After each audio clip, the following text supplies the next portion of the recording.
नमस्कार दोस्तों, आज मैं आपके लिए माता सीता की कहानी लेकर आई हूँ।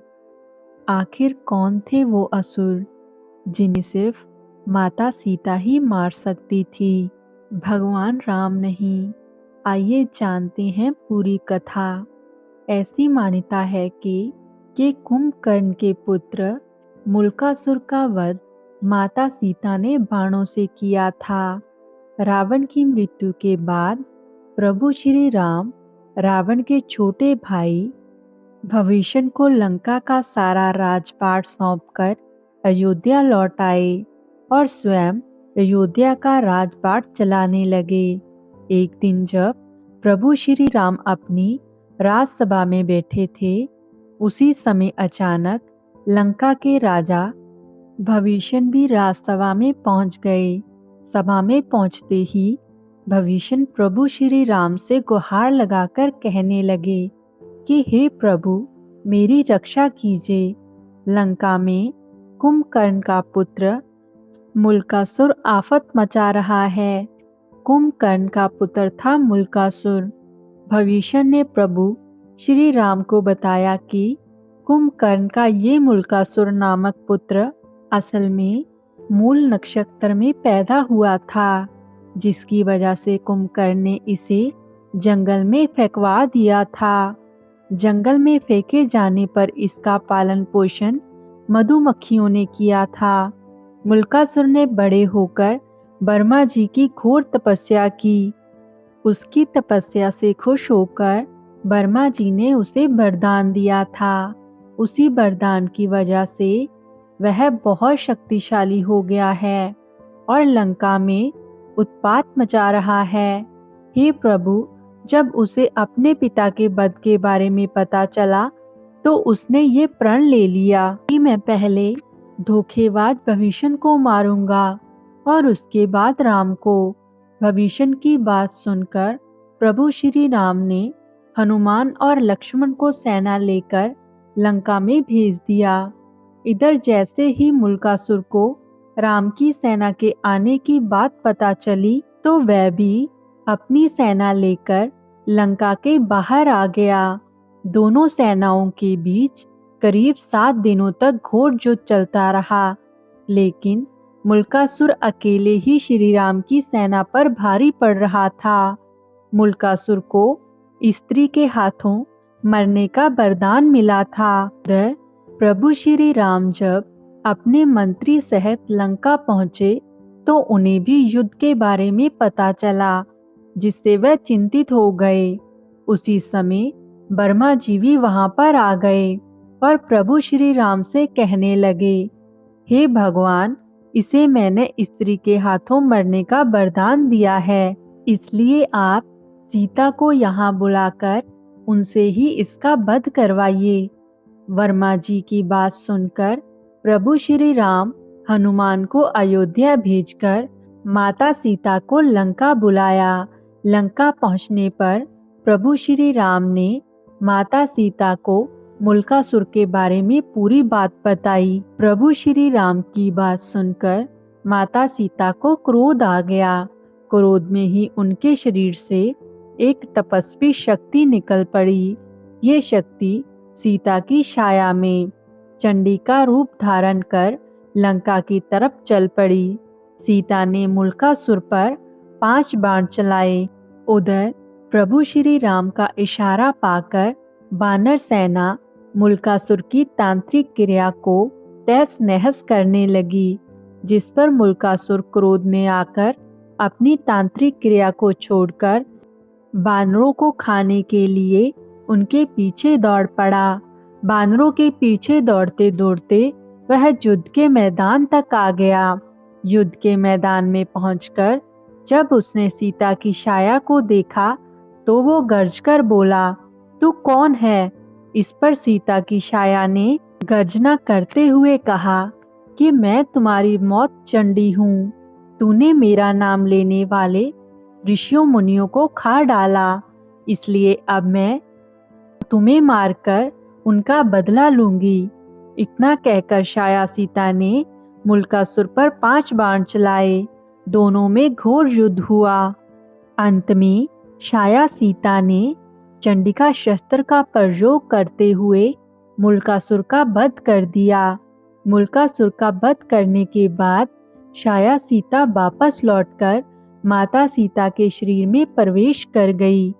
अद्भुत रामायण में कौन था 1000 सिर वाला रावण जिसका वध किया था माता सीता ने? राज्य अभिषेक के बाद राम को एक और युद्ध करना पड़ा। ये युद्ध उनको रावण के एक परकर्मी भाई शस्त्रहन से लड़ना पड़ा। इस युद्ध में राम की सेना छिन्न भिन्न हो गई। तब सीता ने काली का रूप धरकर अपनी सेना को जिताया। रावण के भाई शस्त्रानन के खिलाफ युद्ध में सीता ने काली का रूप धरकर रुद्र रूप दिखाया था।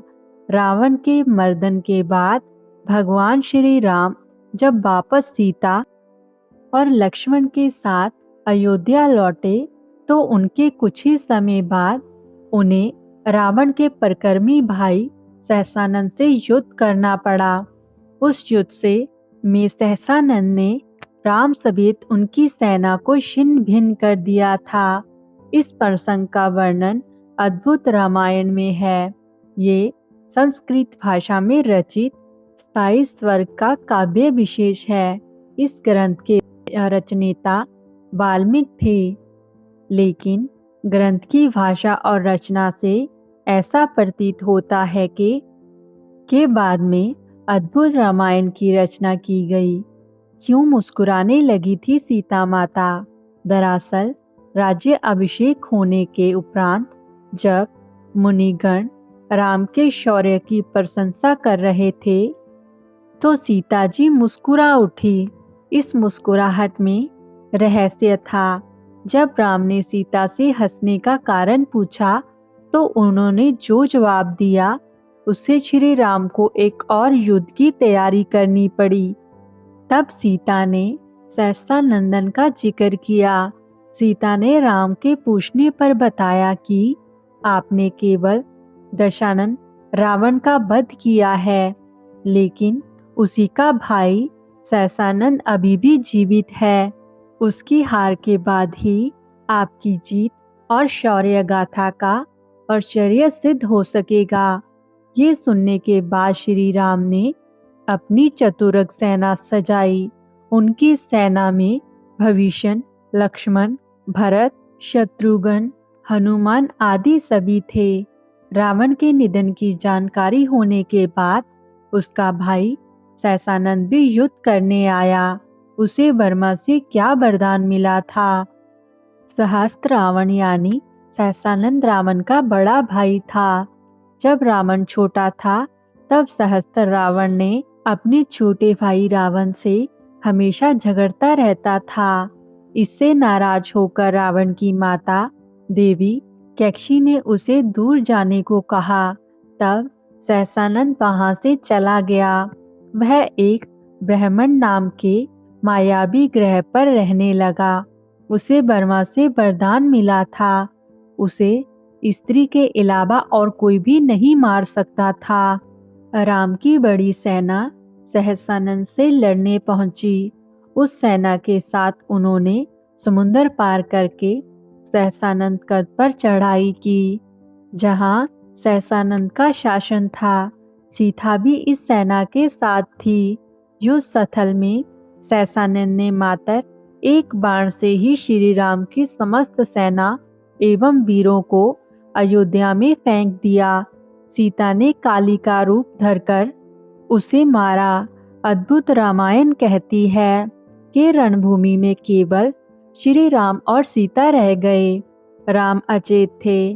तब सीता जी ने असीता अर्थात काली का रूप धारण किया और तब सहसामुख का वध किया। कई काव्य ग्रंथों ने भी इसकी चर्चा की है। हिंदी में भी इस कथानायक को लेकर कई काव्य ग्रंथों की रचना हुई है, जिनका नाम या तो अद्भुत रामायण है या जानकी विजय सीता माता बहुत बहादुर थी। उड़िया रामायण के अनुसार रावण का भाई सहसानंद कहीं ज्यादा ताकतवर कहा जाता था।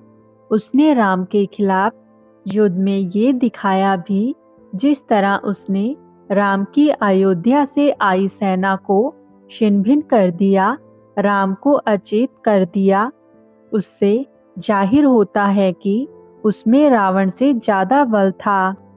तब सीता को काली का रूप धरकर पराक्रम दिखाना पड़ा। रामायण में वाल्मीकि के कई छंद हैं, जिसमें सीता माता को बहादुर महिला कहा गया है। तेलुगु में रामायण कहती है कि सहसानंद या सहस्त्र रावण के खिलाफ जब ये लग रहा था कि राम की सेना के पैर उखड़ चुके हैं, तो सीता माता ने पराक्रम दिखाया। उन्होंने रावण से कहीं ज्यादा ताकतवर उसके भाई सहसानंद के सारे सिर काटकर उसको मार दिया। जय श्री राम। दोस्तों, तो ये थी हमारी आज की कथा। आपको कैसी लगी कमेंट में जरूर बताना। फिर आपको मिलेंगे किसी धार्मिक कथा के साथ। तब तक के लिए खुश रहिए।